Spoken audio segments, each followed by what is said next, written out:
We hear about LLPs, limited liability partnerships, all the time. But what happens when things go south? And I mean really south.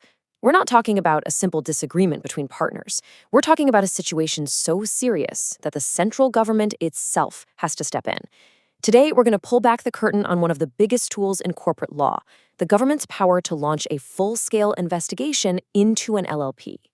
So, when an LLP is suspected of some shady business, what actually goes down? I can tell you, it's not just a minor penalty or a warning letter. No way. The law has this incredibly robust and powerful process for the government to dig in and find out what's really going on.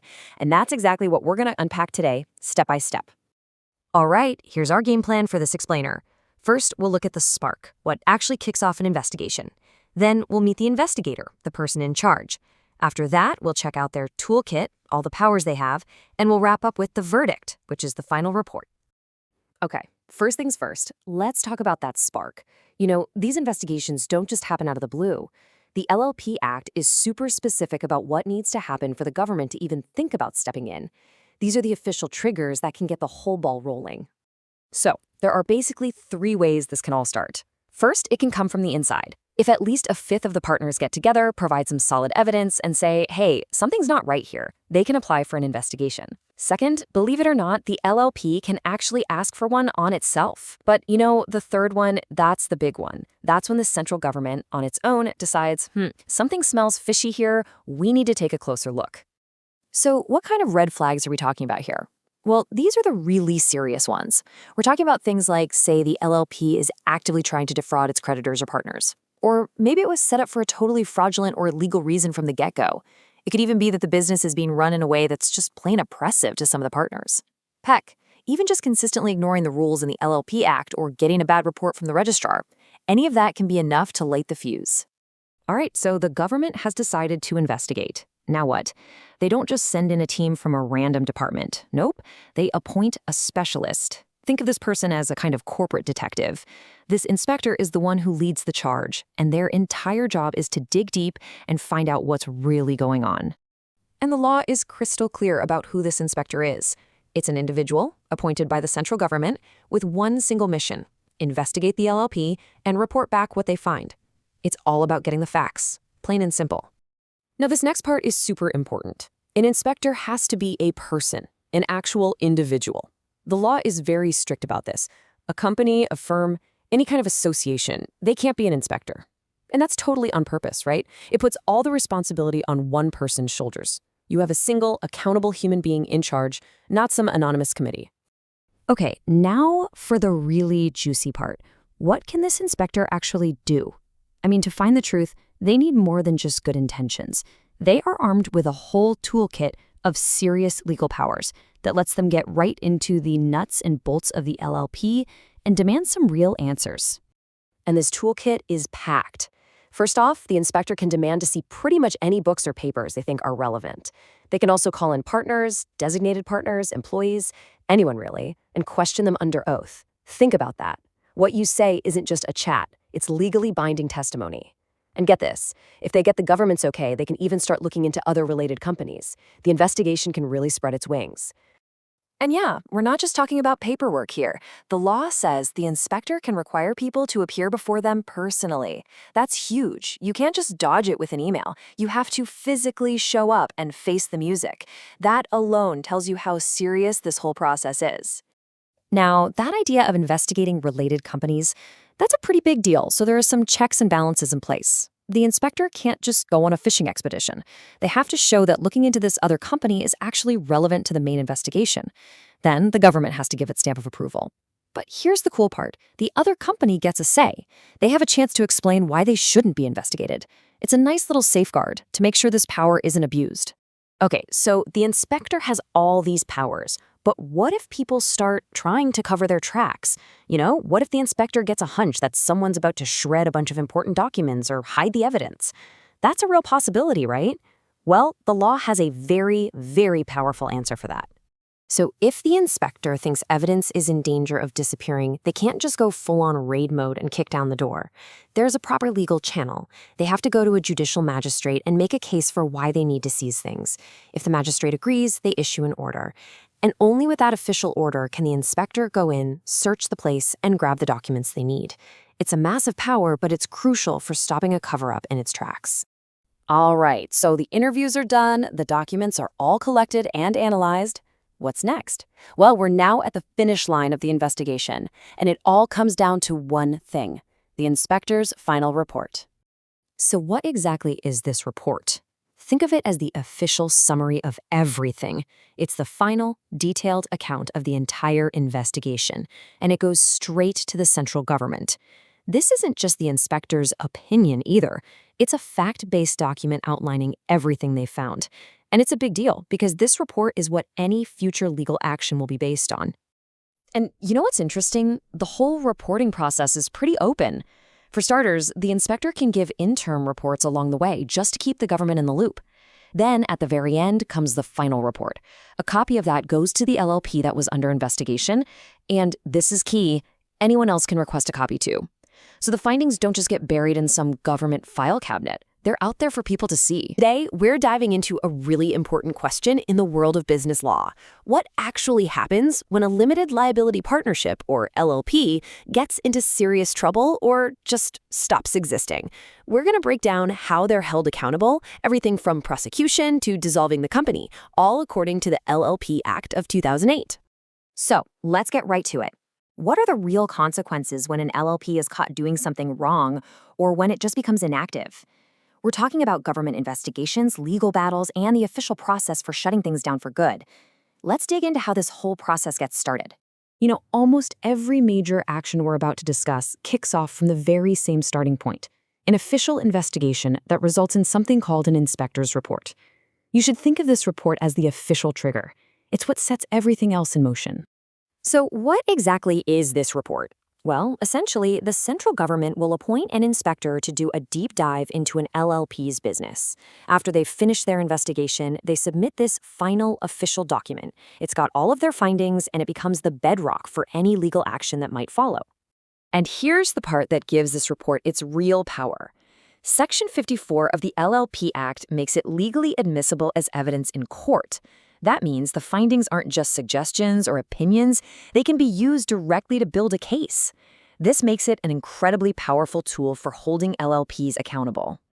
So once the central government has this report, they can shift gears from just investigating to taking real action. Let's look at the two main paths they can take: prosecuting individuals for specific offenses and going after the LLP itself to recover damages or assets. Section 50 of the Act lays out a very clear path for prosecution. If that inspector's report points a finger at a specific person and says they've committed an offense, the central government can start legal proceedings against them. And what's really crucial here is the idea of shared responsibility. Every other partner and employee is legally obligated to help the government with a prosecution. But you know, it's not always just about individuals. If the report uncovers really deep systemic problems, Section 51 gives the government the ultimate power. They can wind up the entire LLP. This can happen if the business was basically built on fraud, was doing something illegal, was mistreating its partners, or was simply ignoring the rules of the LLP Act. It's essentially a corporate death penalty. And beyond just punishment, the government can also go after the LLP's money and property. This means suing to get back damages caused by fraud or other misconduct, or reclaiming any property that was misused or maybe even stolen. The whole goal here is to restore the financial balance and compensate for whatever harm was done. Okay, so we've covered the dramatic endings, but not every LLP ends with a big investigation. Some of them just fade away. For these inactive or defunct LLPs, the law has a much quieter, more administrative way to close the books. It's called striking off. And striking off is pretty much what it sounds like. It's the official act of removing the LLP's name from the government's register, which formally acknowledges that it doesn't exist anymore. And as we're about to see, there are two main ways this can happen. This chart lays it out perfectly. You've got two different routes. On one hand, the registrar can start the process if they notice an LLP has been dormant for 2 years or more. On the other hand, the LLP can be proactive. After just 1 year of inactivity, it can apply to be struck off itself, but only if all the partners agree. This gives LLPs a faster way to officially close up shop. So let's quickly walk through the process when the registrar initiates it. It all starts with a notice sent to the LLP giving them 1 month to respond. For transparency, that same notice is posted on the ministry's website for the public to see. Now, here's a critical step. Before anything is finalized, the registrar has to make sure all the LLP's assets and liabilities have been sorted out. Once that's confirmed, the final order is published, and just like that, the LLP is officially dissolved. Okay, now this next point is absolutely critical to understand, especially if you're studying business law. Dissolving an LLP does not get the partners off the hook. The law is very, very clear. The personal liability of the designated partners continues. It can be enforced just as if the LLPs still existed. The corporate shield might be gone, but that personal accountability definitely remains. Have you ever wondered what really happens when a business partnership decides to call it a day? You know, it's not as simple as just flipping the close sign. Today, we're going to break down the official process for dissolving a limited liability partnership, or an LLP. We are going to walk through the entire legal playbook step by step. So, what does it actually take to legally and properly close a business partnership? It's way more than just shutting the doors and walking away. There's a whole formal process in place, and it's there for a good reason, to protect the partners, any creditors, and even the public. Let's dive into what that really looks like. So here's our game plan. First, we'll look at the official rulebook that lays out this whole process. Then, we'll explore the 2 different roads an LLP can take to dissolve. After that, we're going to zoom in on the voluntary path, covering all the crucial steps like proving the business is financially sound, getting creditors to sign off, and finally, telling the world about the decision. Okay, so first things first, where do all these rules even come from? Well, the most important thing to get is that closing an LLP isn't some casual decision. It's a formal procedure, and it's all guided by a very specific legal rulebook. And there it is. The whole shebang is laid out in the Limited Liability Partnership Winding Up and Dissolution Rules from 2012.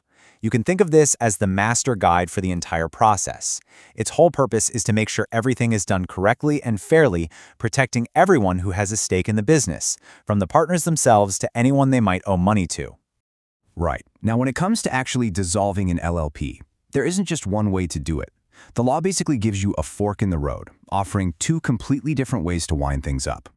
On one side, you've got a voluntary winding up. This is exactly what it sounds like. The partners themselves decide it's time to close. On the other side, you have a winding up by the tribunal, which is basically an order from a special court that deals with company law. For our explainer today, we're going to focus entirely on that first route, the voluntary one. Okay, so you and your partners have decided to go the voluntary route. What happens next? Well, it all kicks off with the partners making a formal, official decision to get the wheels of dissolution moving. The process really gets started with 3 key actions. First, the partners have to pass a formal resolution to wind up. This isn't just a chat over coffee, it's a legally binding decision. Next, they have to get the required approval from enough of the partners. And finally, they have to file that resolution with the registrar, that's the official government body, to make it a matter of public record. And getting that partner approval, it's not a simple 51% majority vote. The law is really specific here. You need a supermajority. At least 3/4 of the total partners have to agree to wind up. This high bar is there to make sure such a huge decision has widespread support and isn't just pushed through. So once you've got that 3/4 agreement, the paperwork officially begins. A copy of that resolution has to be filed with the registrar, and you have to use a specific document, form number 1. And listen, the clock is ticking here. You have to get this done within 30 days of passing the resolution. All right, the partners are on board and the decision is filed.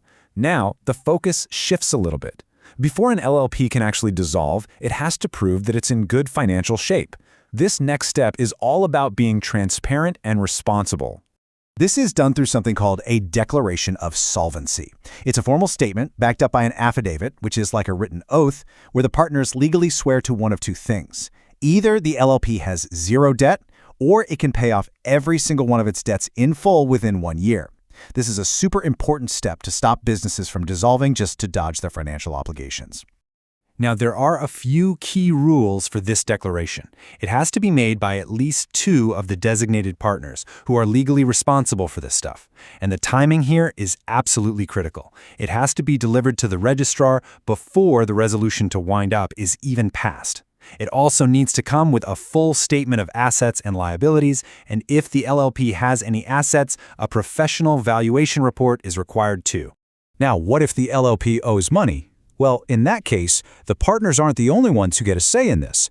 The creditors, the people or companies the LLP owes money to, also have to give their blessing. And let me be clear, this is a non-negotiable step. If the LLP has any creditors at all, getting their approval for the winding up is absolutely mandatory. The law is designed to make sure that the people who are owed money are protected before a business can just close its doors. And just like with the partners vote, there's a very specific threshold for this. The LLP has to get consent from creditors who represent at least 2/3 of the value of the LLP's total debt. So it's not about how many creditors say yes, it's about the total amount of money they're owed. As soon as that 2/3 approval is secured, another clock starts ticking.